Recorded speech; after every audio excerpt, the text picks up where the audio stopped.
you were truly expecting the Elite, but instead got the Good Brothers in a 6-man tag team match. An amazing main event, but Sting might have assaulted somebody with a baseball bat.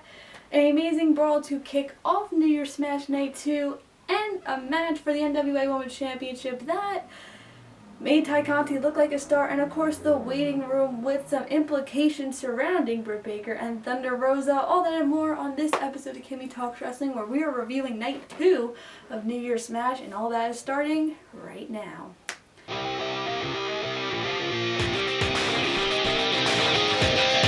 So I recorded this yesterday, literally right after.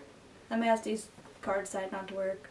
So I gotta remember what I said, because I was really impressed with the video. Now I'm really sad. Anyway, welcome back to a new video. And for all of you who tuned in to the Taryn Terrell signing 2 days ago, thank you for tuning in. We were on there till 1:30 in the morning. And if you're not doing anything Saturday, we got Britt Baker and we got Dasha Gonzalez. So make sure you tune in to the Facebook page of East Coast Options to see them. But enough about me. Let's talk about last night's Dynamite. Dynamite started with Eddie Kingston versus Pac in around about maybe a 10-minute match, but I was shocked because Eddie Kingston lost.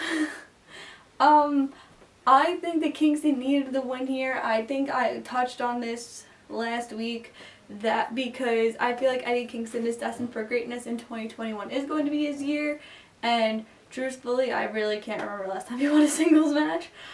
If anyone wants to drop me in the comments, but I just felt like Pac necessarily didn't need this, and Kingston needed it more because he is a dominant heel. He's one of the best talkers on AEW currently, so I was kind of shocked by that.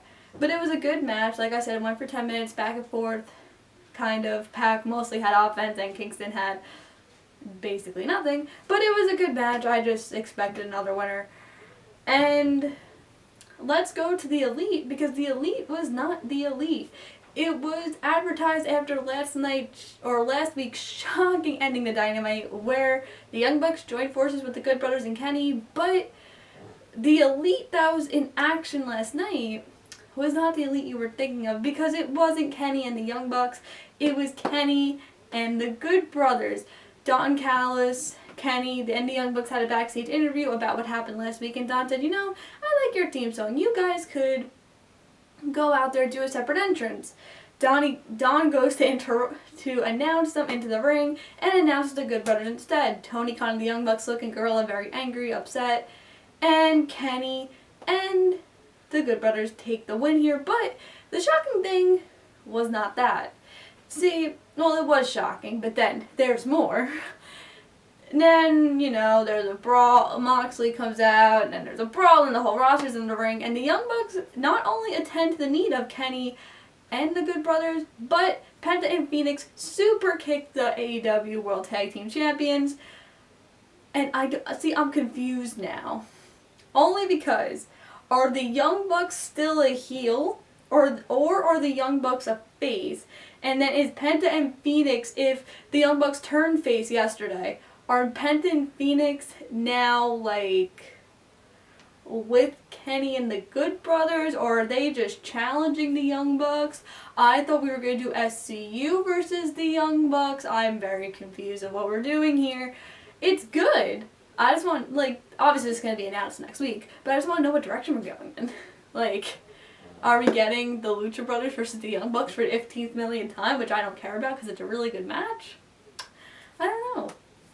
I thought this was interesting too, because it does give Kenny and the Good Brothers momentum going into their match at Hard to Kill this weekend, but I guess I was just kind of shocked. Like, I was shocked, and I thought it was different, and I thought it was good, but I just want to know the answer to the ending and knowing where we're going from there.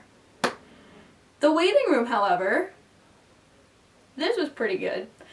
If you've tuned into this before, you know that I have not gotten around to watching Dark, so this is my first time watching the waiting room, and oh my lord, this was fantastic. Between Britt Baker's shots to Cody saying that he is on the big show, but she doesn't know how he got there because there's all these legendary judges, and then Cody Rhodes, or taking more shots at him here and there about the baby and everything else. and even inviting Jade to the waiting room. Cody does not even get to say a word in this segment, and Jade goes to Cody and goes, I don't care if Brandy's pregnant. I'm waiting for an opponent. Shaq is waiting. Let's go. Red Velvet comes out, and Red Velvet and Jade start a brawl. The whole women's locker room comes out, tries to separate them. And we see a video from a couple weeks ago of Thunder Rosa and Britt Baker's encounter where Britt wiped all the makeup off of Thunder Rosa's face, and it then gets announced that at Back to the Beach, it will be Thunder Rosa versus Britt Baker, to which Britt repeatedly says into the camera, Tony told me I didn't have to do this. Why is this match taking place? Tony told me I didn't have to do this match. Why is it happening? I thought this was really good. I like that we're now going to see Jade in action because she's a really good promo talker, but I don't know if maybe she came from the indies or not. I really don't know. So I want to see her wrestling skills to see what she can do in the ring. But I'm excited, and Red Velvet has really been in the side of Brandy and Cody and the Nightmare family, so it should be very interesting to see when that match is taking place. I'm assuming Back at the Beach, but I don't really know. We shall see. And that NWA Women's Championship match.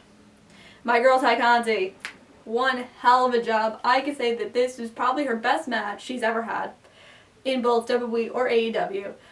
This went for about 10 minutes, good back and forth.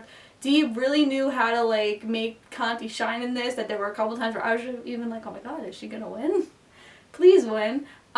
This was a good back and forth match. I'm hoping that this does develop the women's roster a little bit because, I never expected in the first couple weeks of 2021 that Conti was going to challenge for a title.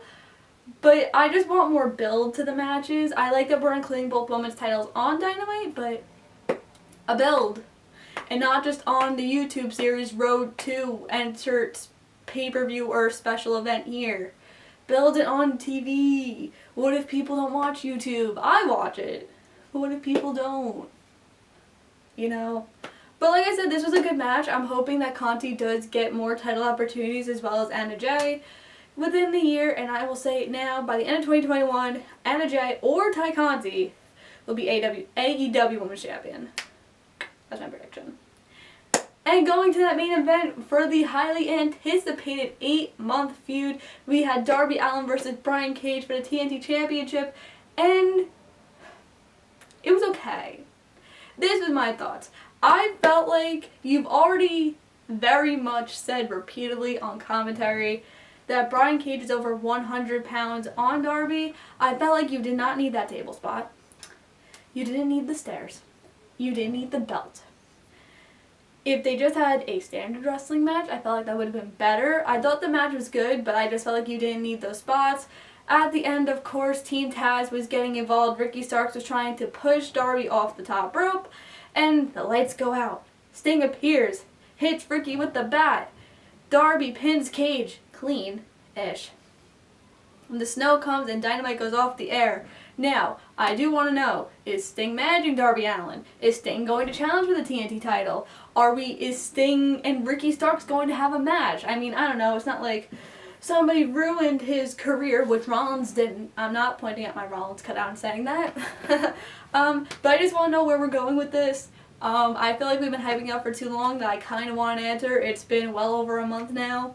Come on, AEW. Answer me. But yeah, that's Dynamite.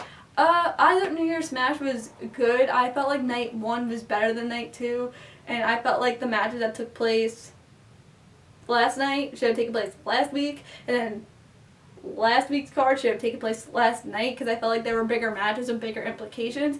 And I do understand some matches did get scrapped and some matches did get switched around, so that's why. But I just felt like the AEW World Championship should have been defended this week instead of last week. But that's it. And I was pretty good with my predictions, so I'm so good. But yeah, make sure to like this video, comment what you thought about New Year's Smash, either night 1 or night 2. Do you agree with me? Do you disagree with me? Make sure to click that subscribe button, hit that bell for notifications, and I will see you Saturday for our SmackDown review. And like I said, if you're not doing anything on Saturday, check out East Coast Options Facebook page. We have Mark Marrow in the morning, we have Britt Baker from 1:30 to 3:30, and we have Dasha Gonzalez from 6 to 8. Go hang out with us, ask some questions, buy some 8x10s. and all that good stuff. And like I said, I'll see you guys on Saturday. Hopefully this works.